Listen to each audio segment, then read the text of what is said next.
Recording is on.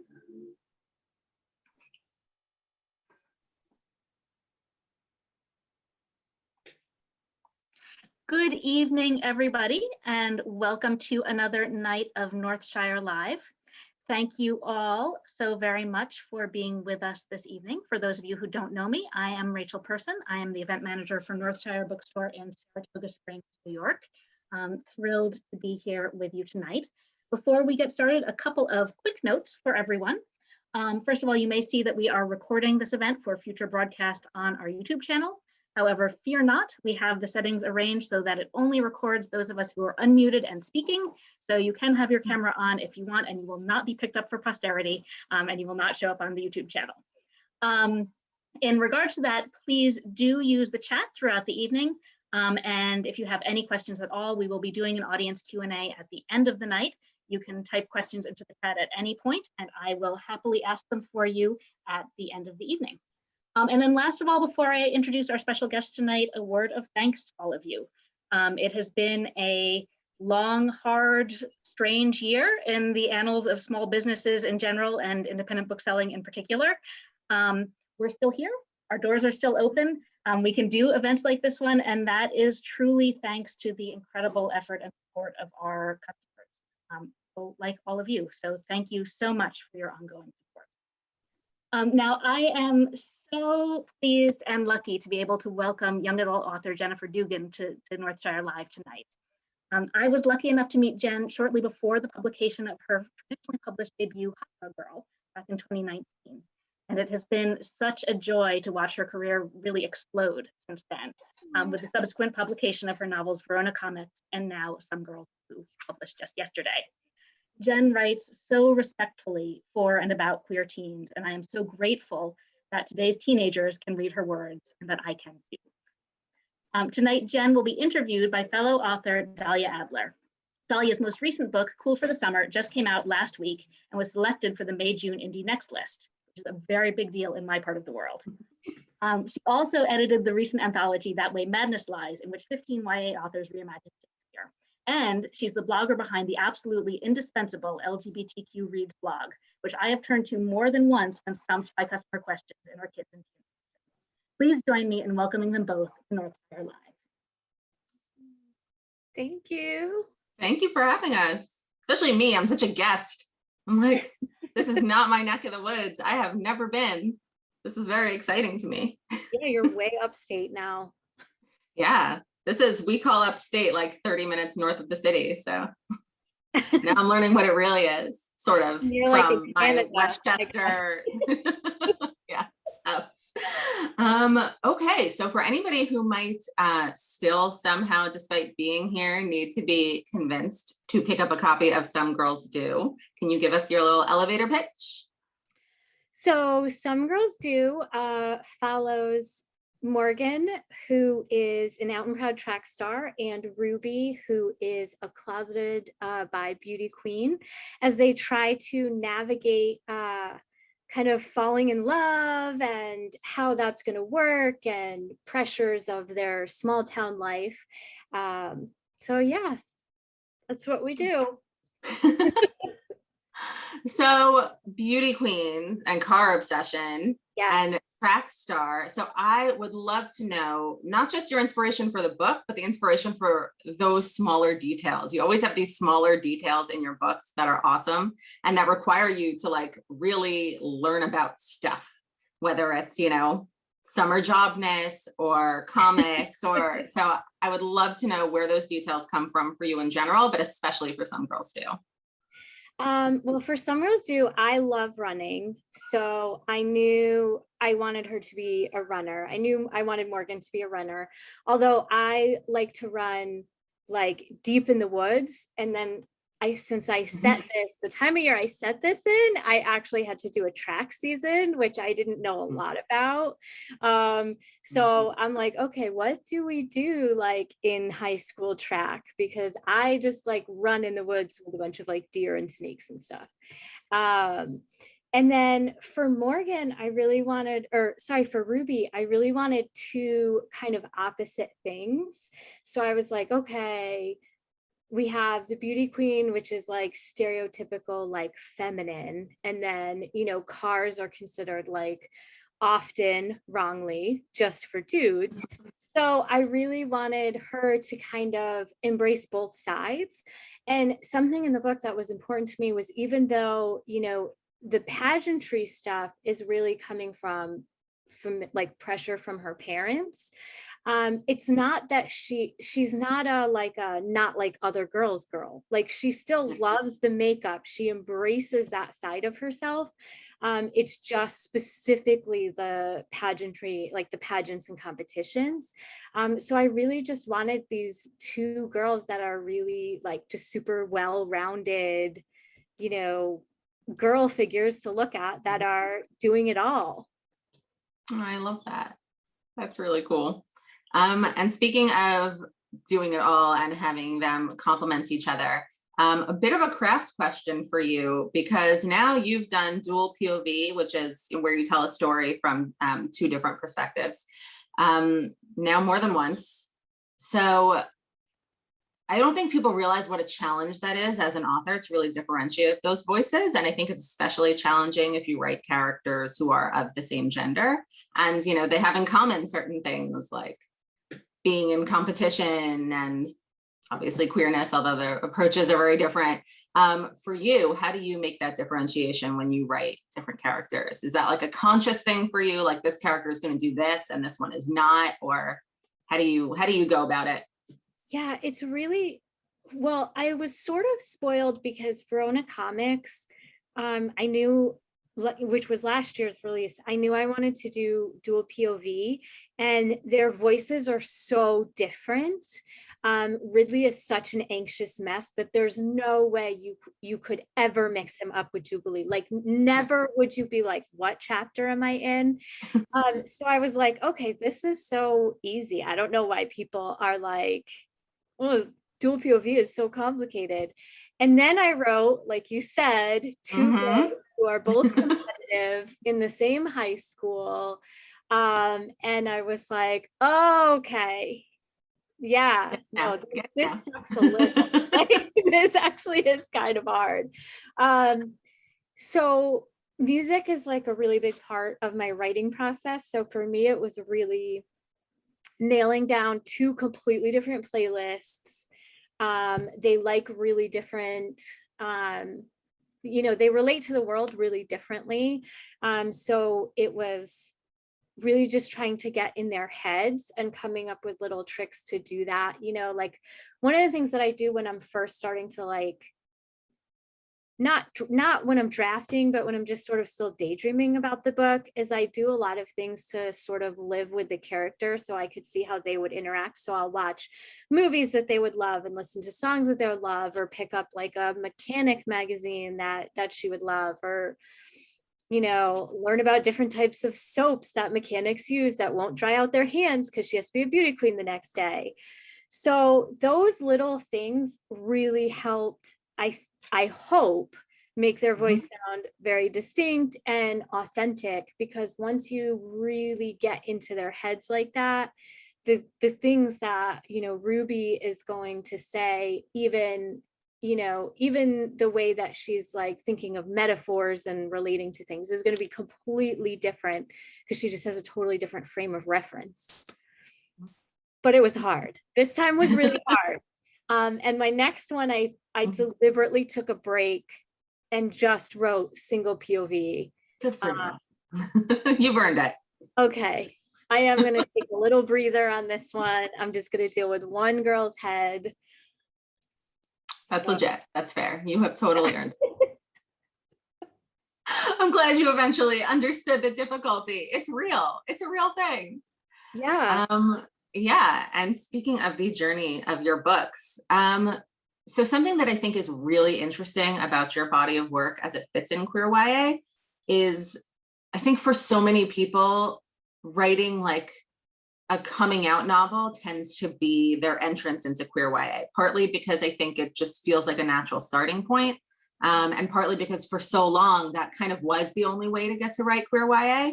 Like, it had to be a coming out novel because, like, nothing else could be parsed, you know, like Right. that was just, we get how that fits in. It has to be that specific, like coming of age story. And you came at it from such a different angle where queerness is not like a big, like kind of stumbling block in your stories until this book. So I'm curious how you view sort of your evolution as a queer YA author, and kind of, it's not going backwards, obviously, like there's no backwards about it, and coming out, you know, and these issues happen at any time. But sort of the process of this direction of your journey, I think is really cool. And I would love to hear more about that. Yeah. Oh, that's such a really interesting, good question. No one has ever asked me anything like I've been that. thinking about it for days. I'm like, I don't know how to ask this in like a really articulate fashion. I feel like she'll get it, but I don't know like the right way to word it. I just know that I think it's something really interesting about how you have approached your work and the order of your books. It's really unusual. Yeah, I never thought of, you know, I really, it wasn't, handling it for each book was a deliberate choice. So I don't want to say it wasn't a deliberate choice, but when I came in with Hot Dog Girl, I really wanted to I came in kind of like hot, like I was a little bit heated because I had been told when I was querying, you know, queer girls don't sell, which obviously, especially this year, we have seen. Yeah. We're doing all right, thanks. Yeah, yeah, we have it under control. So with Hot Dog Girl, I really was just like, I just want a queer rom-com where nobody cares that they're, you know, it's just completely just a fake dating rom-com like you would get on, you know, Netflix, you know. So that was really, I didn't want coming out to be a part of it. I wanted to just see a fun, messy, because that was another thing, is that I feel like a lot of the times we get, it's gotten much better, but even 2 years ago when Hot Dog Girl came out, there was a lot of just like perfect marshmallow, you couldn't be angry, you couldn't be messy, and especially for girls. I don't think we've come quite as far with letting girls be messy as we have from like queer in general stories to be messy, but I just really wanted to tell like a super messy, real story and let them have their happily ever after. And then for Some Girls Do, you know, for Verona Comics, I also was kind of doing that where they were both like very in control of their queerness. They were coming out at it a little bit different because we had Jubilee in Verona Comics who was wrestling with, you know, is she queer enough?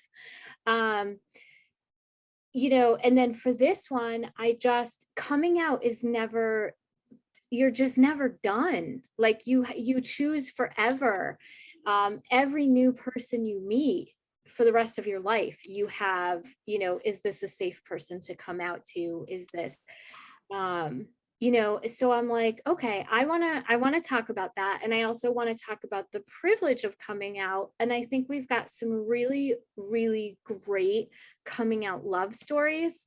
But I also really wanted to show that coming out in a large, like a loud, huge way isn't everyone's end goal. It's not, you know, there's not a right way to be out. And so, you know, Morgan has a very, very supportive family who would pretty much go to the end of the earth to take care of her and make her feel loved and supported. And Ruby doesn't have that at all. So even though they both recognize their queerness, their relationship to their queerness could not be more opposite. And that's a story that I think we don't see a ton of. We don't see a ton of, well, it's okay to not come out and you can still figure this out.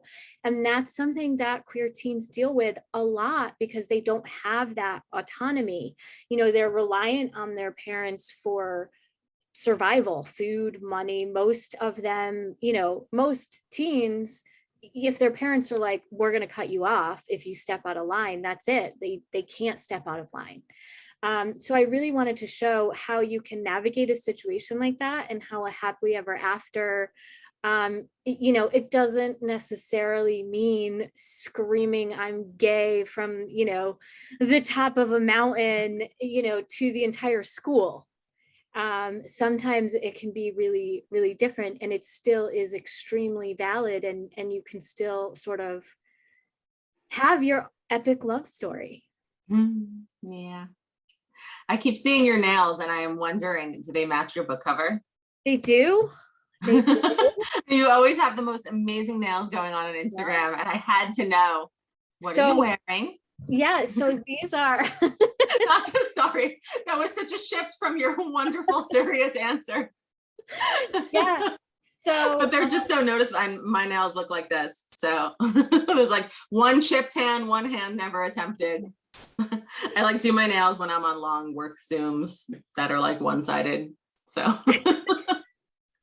so I'm very envious of your nails. But yes, so my best friend, I've had the same best friend since I was 12, and her name is Shannon, and she actually, even though she has this like crazy important grown-up job with the Teachers Retirement Union, she somehow totally accidentally became like a nailstagram, which is like Instagram. So she is a nail influencer. She is like a super important nail influencer on Instagram, just out of the blue.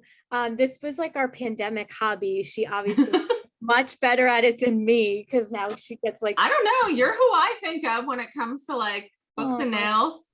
Well, she actually custom made these colors to match my book cover. I have another set that I'll do next week because I've been doing exclusively Winter Soldier from the Falcon and Winter Soldier show. I've been doing exclusively Winter Soldier themed manicures, and then I remembered my book is coming out. Right. I need to decide. Somewhere in that mess. Yeah, so I have one more set of colors that she made for me, but she actually custom made them to match. And yeah, and she's Nails by Shannon B on Instagram, so just little plug. Nice. She also did a Some Girls Do Manny, which I put in my stories yesterday, but my stories sort of like exploded. So but her Some Girls Do Manny is like very intense. It's very good. I want to see. I gotta go look. Do you have any say in your covers? I love your covers. I think they're awesome, and I feel like they were very early on the illustrated cover trend. When like not every now if you write a contemporary YA, it obviously absolutely 100% has to be illustrated. I feel like that wasn't the case necessarily for Hot Dog Girl. But I mean, I love that cover. I love all three of your covers. Have you had anything to do with them, or they just like show you the perfection and you're like, yeah? No, I have. I mean, I'm not going to take too much credit, because definitely the art director and my illustrator, Jeff Osberg, is amazing. We have worked together for 3 books now. We've kind of developed a friendship. And yeah, for Hot Dog Girl, which is this cover right here, I actually did have a say. The first design that was sent to me, like, we really weren't on the same page. And what happens most of the time is your publisher is like, too bad, like, this is what we're going with. But we talked about it, and they were extremely just super receptive, which is extremely lucky. Like, I cannot stress enough how lucky that is to have a team that's that supportive and has your back and willing to make changes, to concepts. And so I literally was like, I really want to work with Jeff.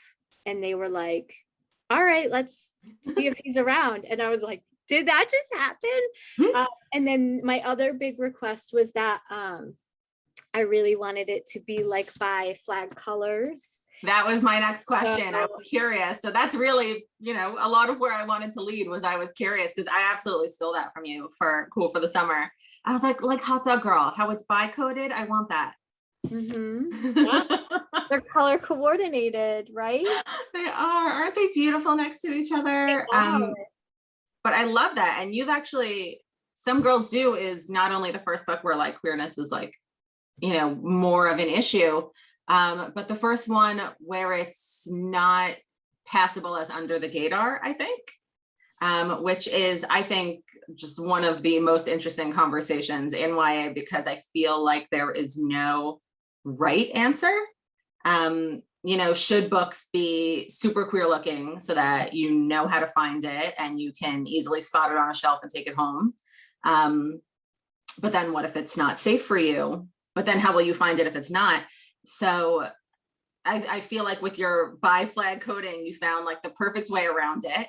But I am curious in general, if you found that your books did find, their intended queer audiences, whether or not, they've been sort of open and out there in the same way that some girls do, is definitely vibing a little more between the colors and the picture and the, and the. Yeah, that one was a little more in, Some Girls Do is definitely a little more out there, a little more out, in honor of, Morgan, who's super out.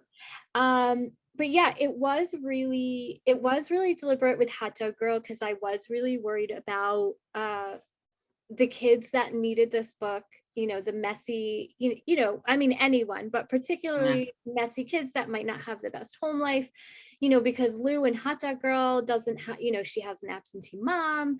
I wanted any kid to be able to bring it home and not have any parents questioning it unless they were really, look, if they're gonna really research it that much, there's nothing, it's super gay, but but yeah, that was really why I wanted to do the colors, why I asked for the bi-colors, was so that I'm like, well, if you know,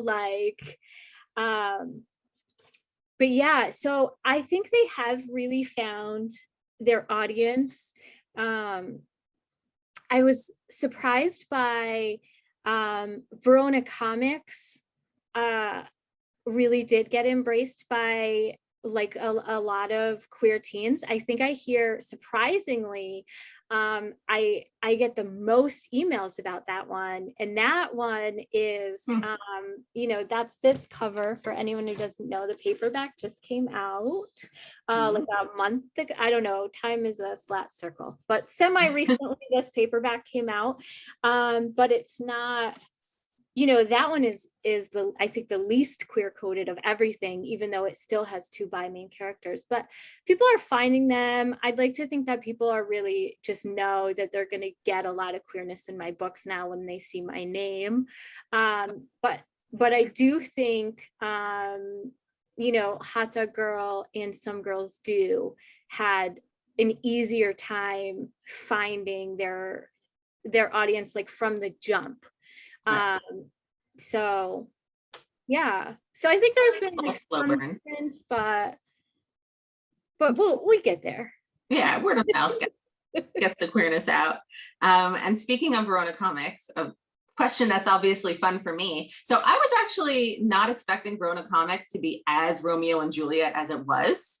I think it goes harder on that than people give it credit for, which I thought was very cool, obviously. But I am curious if you could, or maybe you already have plans to queer up any other classic works for a YA novel. What would it be and why?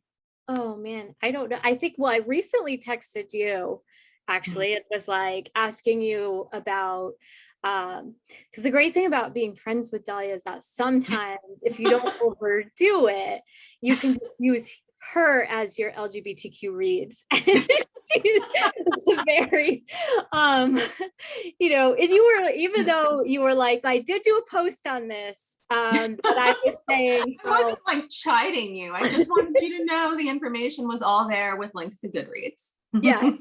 I recently read and blurbed this amazing book set. It's called Accomplished. It's coming out in 2022.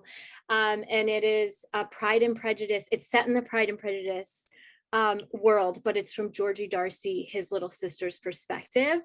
And it does have some queer side characters, but the second I finished it, I was like, oh my God, I just want to write the queerest Pride and Prejudice on earth, immediately.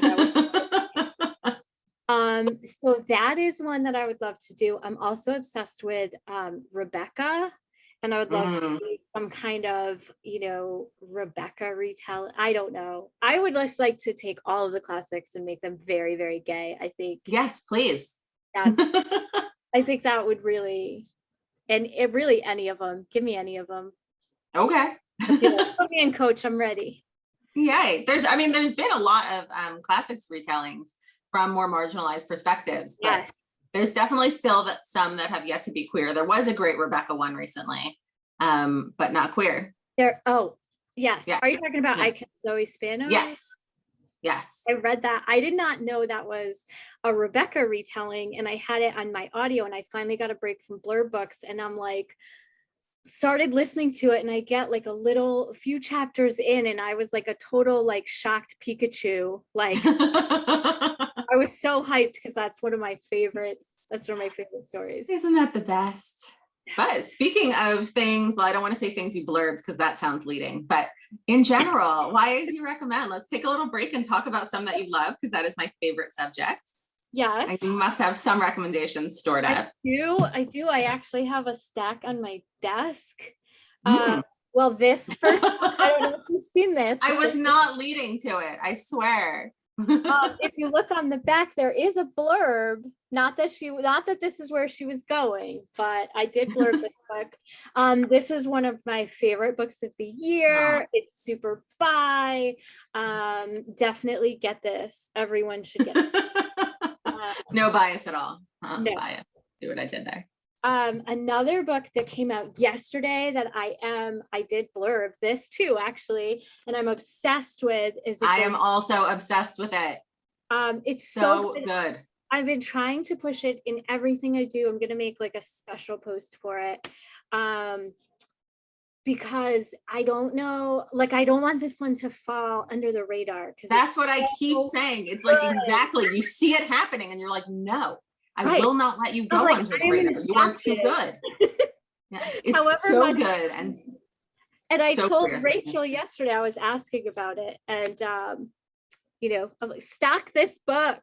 It is queer. I should probably say something about what it is, other than I guess why not? I mean, frankly, the fact that we both love it should be enough for everybody. But if it's not, so it is.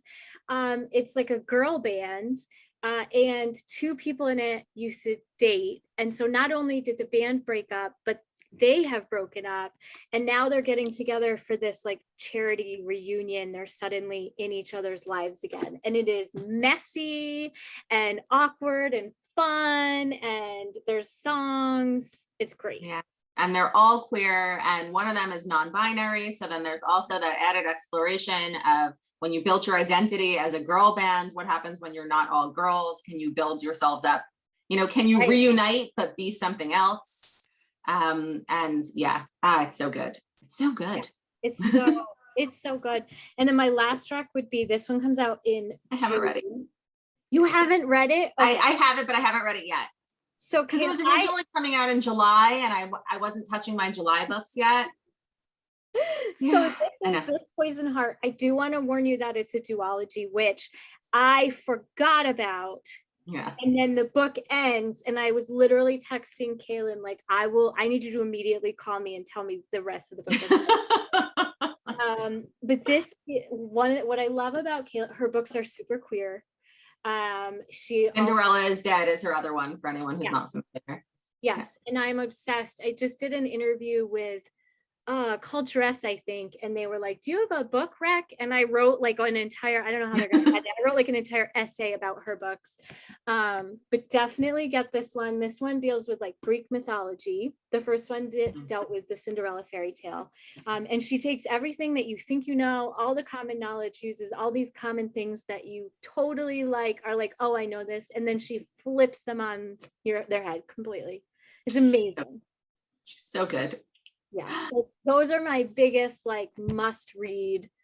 Order immediately. Put them on display at Northshire.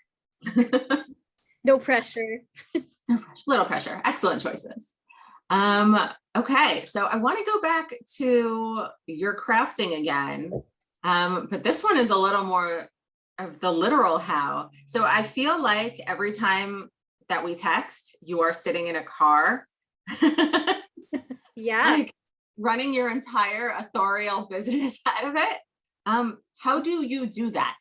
Like, how much of your writing do you actually do sitting in a car waiting outside? Like, and how do you do it when you need to research? I mean, that's what kills it for me. I mean, besides the fact that I don't have a license, like, how do you get all the pieces together? I'm like dying to know this. This like boggles my mind about you. Yeah, I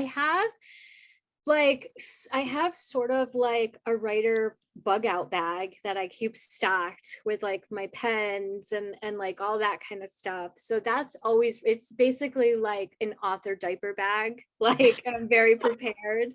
And like scrap paper if I need to like write extra stuff. Every book I write has its own notebook. I am the author that actually does use their fancy notebooks.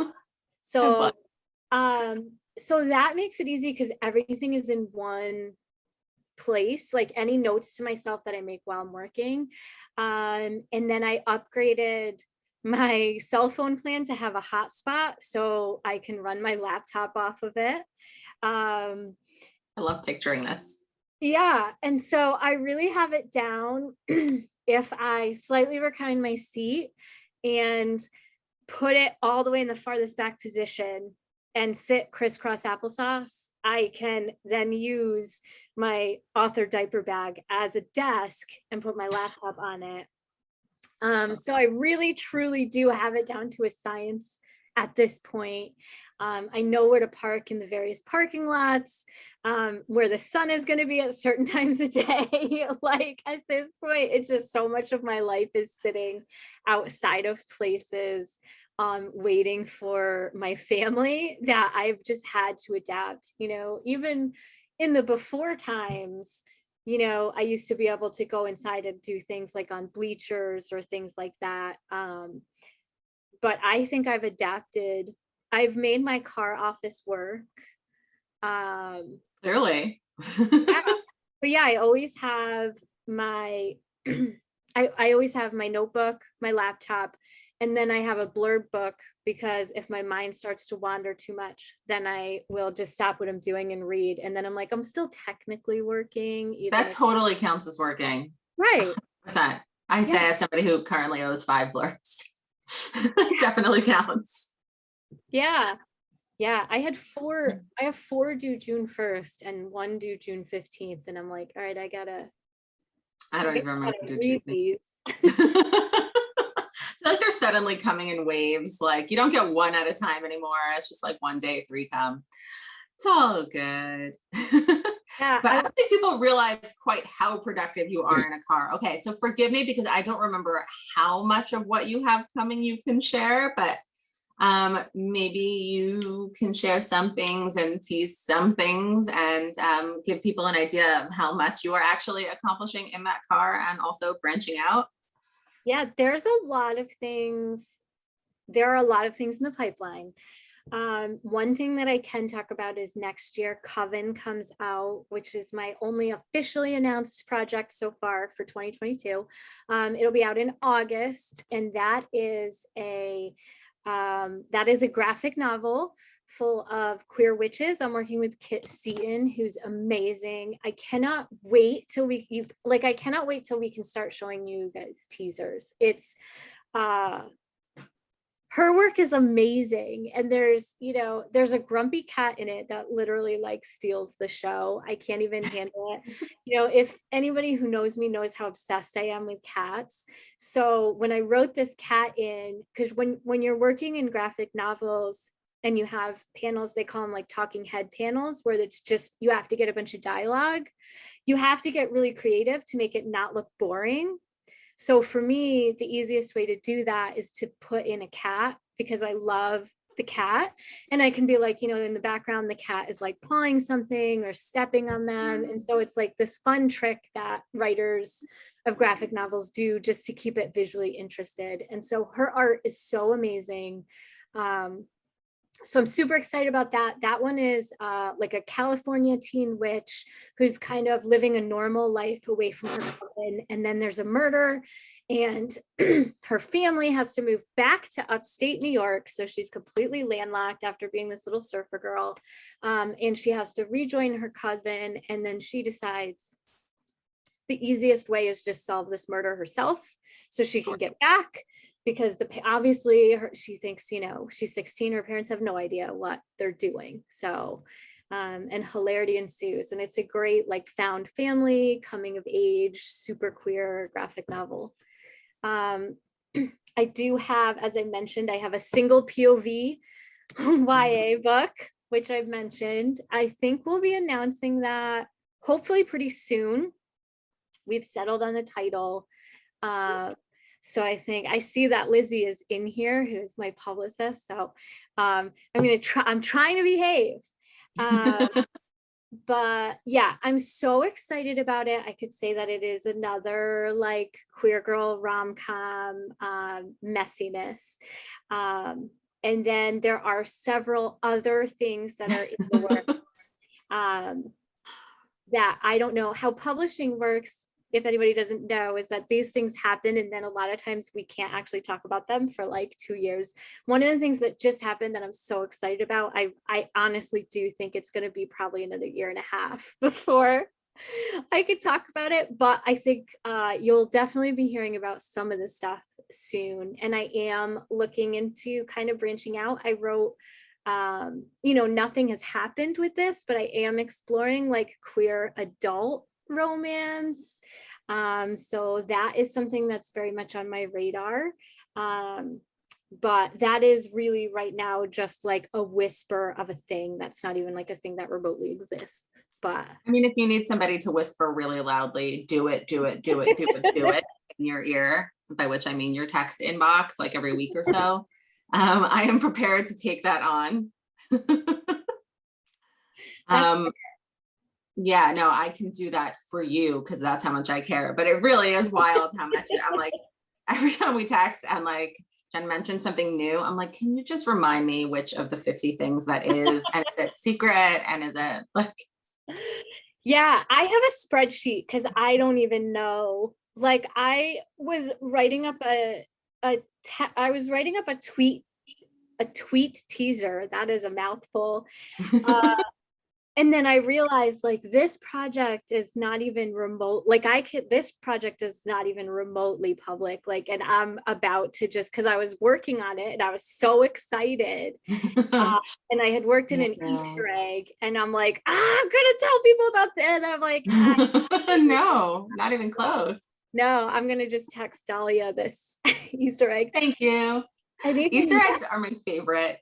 Yes. Yes. Do you have ones that you love in your books? Yeah, well, I did. But you can't talk about. I do. In some girls do. I have. She goes to an LGBTQ center and they're sorting book donations because they're making like a queer YA library in the book. And she picks up a book and she starts describing the cover and she's like, oh, it's a boy and his dog. And there's all these Post-it notes and, you know, and they talk about it a little like just as how, you know, if she falls for the book, she can keep it. And that is, you know, How to Be Remy Cameron by Julian Winters, which is one of my favorite books. It's the book that I donate that book all the time. Anytime, I usually have extra copies because anytime that like a center, any place reaches out and asks for my book, I always send in like a couple extra.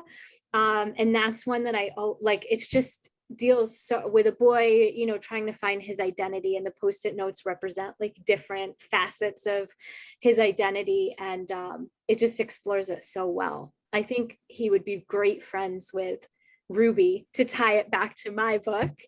So there's that. And then they also watch a rom-com. In the beginning, they are about to watch a rom-com, but it gets interrupted. And that's actually like a movie that Becky Albertalli and I made up ourselves and told each other to be fun.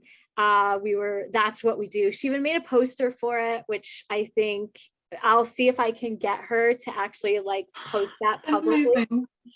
But yeah, so those are a couple, and that is now public knowledge because she brought it up last night when we Instagram live, and she's like, should we tell them about our movie because we cast it? I mean, we went all in one night. We were just, this is what you think it's such a glamorous life that authors lead, and we're really just texting each other like, and then Madeline Pesh walks in. Like, it's just complete nerdiness. Like, there's nothing. I'm just throwing out there that if the three of us ever actually manage to do a physical event, I want this poster there. I demand it. I require it. I'll try to find it. That would be really funny. If I could find it, we'll come to Northshire and we'll hang the poster behind our event. Honestly, I'm fine to just start acting this movie out in front of everyone. I have no acting skills, but also very little shame. So I am ready to do this. I am on it. Amazing, because it is a love triangle between three people. So there would be a part for each of us. Maybe instead of Rachel, maybe next year, instead of an author visit, we do like a community theater. 100%. I'm sold. Sounds fantastic. I love this. I love everything about this. Yeah. So those are definitely the two like biggest Easter eggs, but usually in my books I have nerdy things that I love. Like in Hot Dog Girl, I reference my favorite episode of Doctor Who. In Verona Comics, they have an argument about who is the best Robin for Batman and Robin, which is an argument that happens literally every single Comic-Con. Like, I do a lot of Comic-Cons because I also write comics in the before times when we were doing physical events, and that argument erupts every single event because Batman has had like 5,000 Robins. Isn't it Burt Ward? No, he's got, well, I mean, yes, but yes. No. He's the one from the TV show that I remember watching when I was really little, even though it was technically a before my time TV show, but I like how you just like froze, like, what are you talking about? That name has never even entered the conversation as a possibility. I don't even remember any others except for like Chris O'Donnell. Yeah, no, but it's not Chris O'Donnell. The characters themselves, he has not only have we had 500 Batman actors, but Batman in the books can't even keep the same Robin. They end up dying or leaving or becoming their own superheroes. That's sad. So he can't keep a Robin. No, he can't. Oh. Yeah. I'm learning something new. I'm very not a comic nerd. My comics kind of start and end with Archie. So I'm learning a lot right now. Archie is a gateway comic. This is the first comic I ever read. Yeah, it was like my gateway, but then it shut the door behind it and was like, you're done. Oh, no. But I am getting more into graphic novels, which I'm very excited about. So I am super excited to jump into yours. And if you have any favorite recommendations, I'm sure we will all happily take them. Oh gosh, there's so many. I just am thinking of everyone's names and not the name. Trung just wrote one. Magic Fish. Yeah, I'm like, I see the cover. So Magic Fish is amazing. This is another one I donate all the time. Taproot by Kizzy Young, which is a super queer. It's a romance between a gardener and a ghost. And it's just the gardener doesn't want to give up the love of that person. And it has a happily ever after. It is a romance.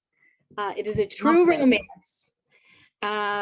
So yeah, there's just, oh gosh, there's so many. Those are the ones that you have to immediately read.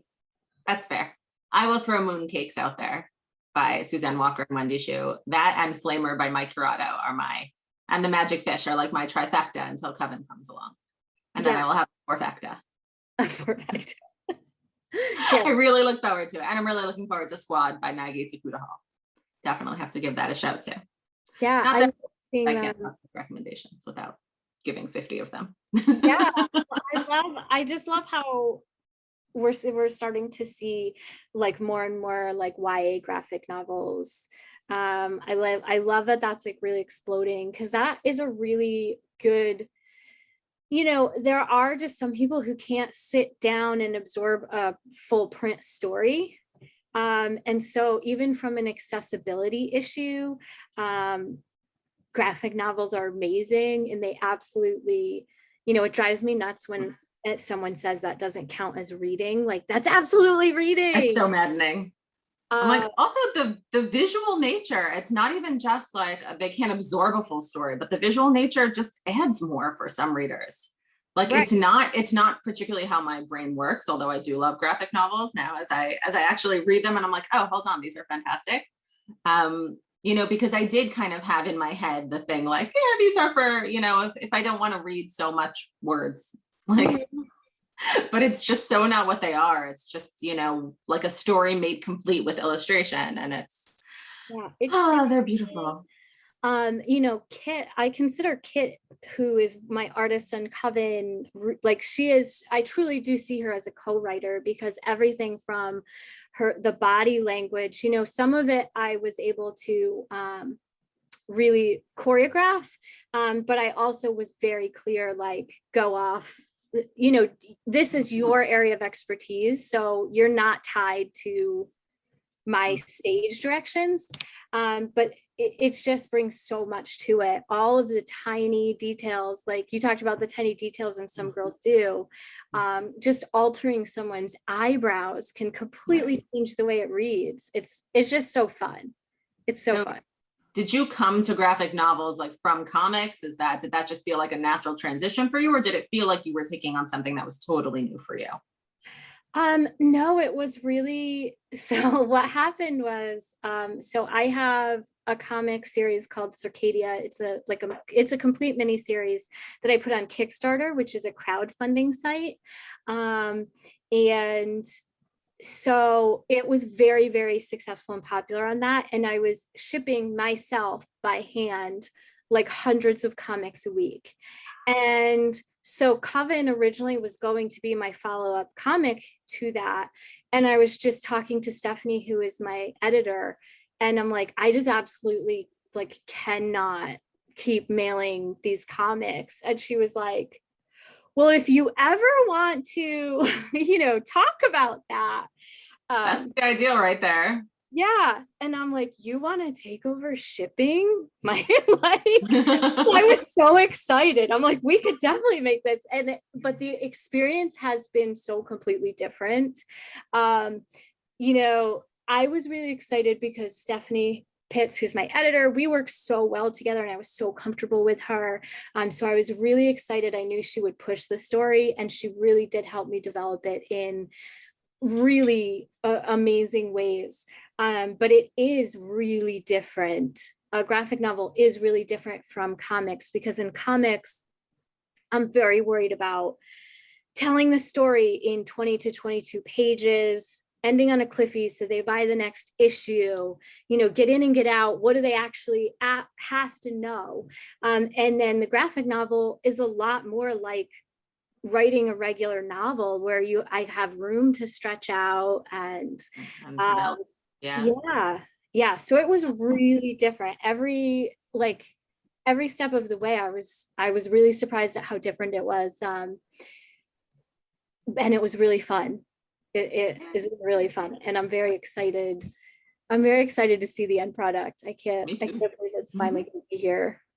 So it's in publishing so soon, next year. Yeah. These things feel forever away, and then they happen before you know it, and then they're over so fast, and you're like, wait, I missed when I was waiting, anticipating that happening, and then it's behind. I think we have to be up to questions. I don't want to. Yes. Yep. I don't want to. Great audience questions that I could listen to the two of you talk all night. This has been so much fun. The first one is from Manu, who's writing in from Argentina. So definitely, I would guess our furthest guest. So hi, Manu. And she asks both of you, what are some of your favorite romance tropes to write? Ooh. Well, I love when there's, I love miscommunication, which all my books have a lot of. I love, I love rivals to romance a lot. That's definitely a favorite. I love like the funnier ones like Grump and Sunshine and Only One Bed. I don't want to steal them all. I love all of them. I love really tropey things. Yeah. So It's funny because I find that the ones I write the most frequently are not actually my favorites. And so then I'll like turn around and, I'll think of like, you ask me my favorite romance tropes and I'll be like, enemies to lovers, Sunshine, Grump. Like, I know those are my favorites. But then if you look at what I write the most, and it's like second chance romance, the Cool for the Summer is that, and Right of First Refusal is that. And I'm like, wait, what? Like, how did this become like the thing I do? That's not even something I think I'm interested in. And yet here I go, having done it twice. What was fun for Cool for the Summer, which is like, was scary because it's like the most hated one in YA, was doing a love triangle. You know the scariness. Yeah. Yes. It's really tough to please people with how you handle it. But I feel like if people like your love triangle, which so far people seem to, as far as I hear about Cool for the Summer, then like that's a really fun one to do when you feel like you've gotten it right and somehow please people with it. Would I take a chance at doing it again? Not for a while. Yeah, I think opposites, some variation on opposites attract is probably my favorite. If you put what I love to read and what I love to write, that probably peaks at some variation of opposites attract, whether that's like Sunshine Grump or Play a Virgin or, just like going, I know that's like a cheesy one, but you know what? I did it without boys and it gets to stand out for that. I think that's probably comes out to my favorite, the intersection of both. Nice. Yeah. A question here from Isabel, which I adore.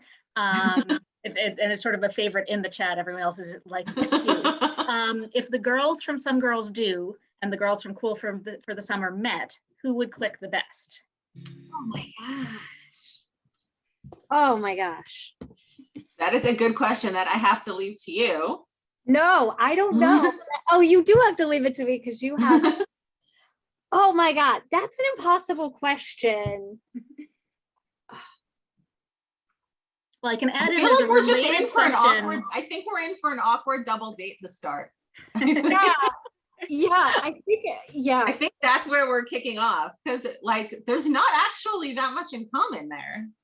That's true. Their hobbies are really different. They're like Laura and Jasmine are so kind of like specifically non-competitive. Like neither one is interested or has the energy, which is funny because it's like the exact opposite of my next book, which is much closer to Some Girls Do.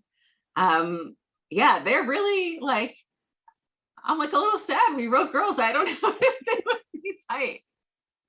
Yeah, I think they would be like, I honestly think it would be like, oh, well, our moms are good friends.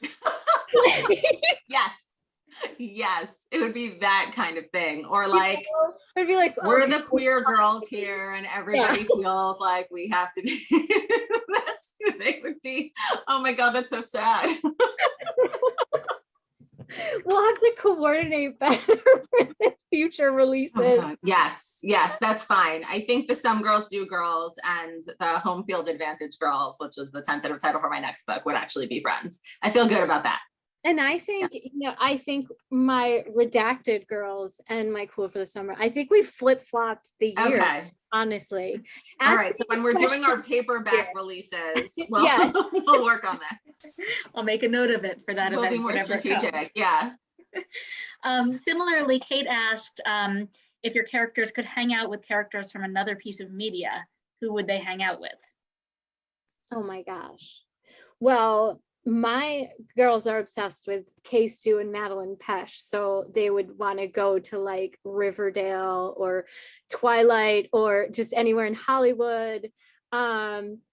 So there's definitely that. As an author, I always say, I've said this several times, that I always want my characters to hang out with the crows from Six of Crows, and I just think it would be really fun. In Hot Dog Girl, I just really wanted to see Kaz like let loose. He could wear the hot dog suit because, it has gloves. So there would be that comfort level. It's my favorite. And, it would just be I think it would be very funny to see the crows come to like have to deal with suburbia. It would just make me so happy. And my characters could kind of be like, this is a scone. We're just gonna eat the hot cocoa. There's no everyone's eyeballs are staying where they currently are. So that would be my dream crossover. What about you? I think Laura and Jasmine would like love to spend a day in Schitt's Creek and hang out in Rose Apothecary and like definitely go to the cafe, and Laura can practice making little latte art behind the counter. But I feel like they would just like love being there for a day and going shopping with Alexis, or at least fashion comparing with Alexis. I feel like she and Jasmine would have like a lot to talk about. I definitely think they would be friends. So that's my dream for them, to get a day in Schitt's Creek, or even like a week. I feel like they could handle a week. They could be okay in a grungy motel room as long as they were there together.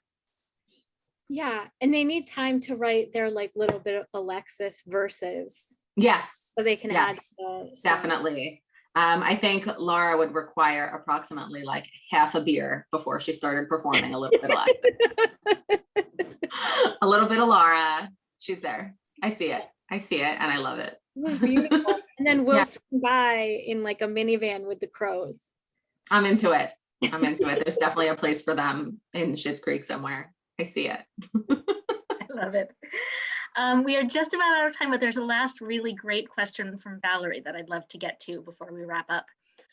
She asks, well, queer YA lit, and particularly romances, still seems to lean gay. Thanks to authors like both of you, we're beginning to see works that represent more than just the first two letters of LGBTQ+. What are some queer identities or stories and themes that you'd like to see in the teen romance spotlight? I would love to see, we're starting to see some really cool like trans romances. I would like to see more of that. And I would like to see more, POC, like I would like to see more representation of that, because, intersectionality of that and queerness, I think we still see, even though we're seeing a lot of girls, I think we still see most of the marketing go to like white queer girls. And so I'd love to see more like Kaylin's books, Cinderella's Dead, and where we see a big push for like queer Black girls and things like that. So I would love to see major marketing for that. Yes, agreed. More queer girl couples where neither one is white, like stars in the blackness and the blackness between them, or it's not like it's a secret. So yes, definitely more there. Also, there's like so many great trans guy romances out this year, but trans girls are still seeing almost nothing. I don't know if there's been a like major publisher trans girl book since Pet, which was 2019. So would definitely love to see more of that. And more, I would definitely be interested to see more like aromantic representation that's not also asexual. So mixing up romantic and sexual orientations and, kind of clarifying that those are not the same thing would be really great. More on-page pansexual rep, always requested by people. So I tend to know what people are looking for from, I run LGBTQ Reads, and on the, there's a Tumblr where you can request whatever kind of representation you want. Do you know of any like lesbian pirate books is like a common request, for example. So there's just so many things. Do you know of lesbian pirate books? I didn't mean to put you on the spot. I was just like, I would actually like to read that. The Abyss Surrounds Us by Emily Skrutsky is lesbian pirate. They might be space pirate and not sea pirate. I know there are some queer characters in Natalie Parker's Seafire series. Valerie just in the chat recommended Raven the Pirate Princess graphic novels, which there you go. Just that title, I am sold. I'm going to be looking this up definitely. And for a great bigender or gender fluid pirate, going back to Maggie Takuta Hall, I love oh my God, it's a long title and I'm like messing it up now with like the Mermaid, the Witch and the Sea. Okay. So good for pirates. Yes. So there's a lot of recommendations like, middle grade. I don't know if the question was YA specific, but more queer middle grade fantasy. I'm going to throw that out there in case anyone in publishing or any writers are listening. More queer middle grade fantasy, please. And more queer books that are not romance. Isabel is here, so throw she in. could do the queer fantasy. Isabel Sterling. Yes. So you got to age it down one category. I mean, queer YA fantasy now is amazing, especially sapphic. But we could use more middle grade and more trans identities in fantasy. It's basically like what happens as queer categories bloom is that they bloom in contemporary. They bloom in white, non-disabled, cis, contemporary, and then they branch out in like maybe one identity there, and eventually they go to fantasy, but you just don't get it all at once. So let's more of the all at once. I mean, there's a lot of awesome stuff coming. I will plug my own site, lgbtqreads.com. Come see what's coming. There we go, Isabel. There you go. Middle grade paranormal. Bring it on. Yeah. Speaking of Natalie Parker, I know she has one coming, and Nina Varela has a queer middle grade fantasy too. But I will. It's one of those questions that set me off for an hour, and I know we're over time. Sorry. No, it's why you are such an indispensable resource. And I really was not joking about the fact that, because I'll sometimes get questions from customers in the store where I'm like, I have no idea what lesbian pirate YA books, and I do go to your blog all the time for those questions. I wish I had more lesbian pirate books. Okay, now we need more. I'm gonna submit and ask, so you have to do like a post. Yeah. All right, I'll do it. I have something like it. Maybe it's just queer pirates. All right, I'll find specific. That works too. Yes. All right, more pirate books coming. Yes. As I crash out the chair. Thank you both so much for taking the time to talk tonight. This has been truly a wonderfully fun evening. You can order both Some Girls Do and Cool for the Summer at northshire.com. Join us for more Northshire Live events coming up. A fun one that this group might really enjoy is Nicholas DiDomitio for Burn It All Down on Monday, May 24th, which is going to be a lot of fun. Come on back for that. Jen and Dahlia, thank you so much. This has been Thank you. Thank you. And happy release week, Jen. Thank you. Thank you so much. Yeah, I'm excited to get my newly signed copy. Everyone else can join me in getting one if you haven't yet. Yes, links in the chat. Yep, links in the chat, and also was in your confirmation email. So thank you, everybody, and have a fantastic night. Bye. Thank you. Bye.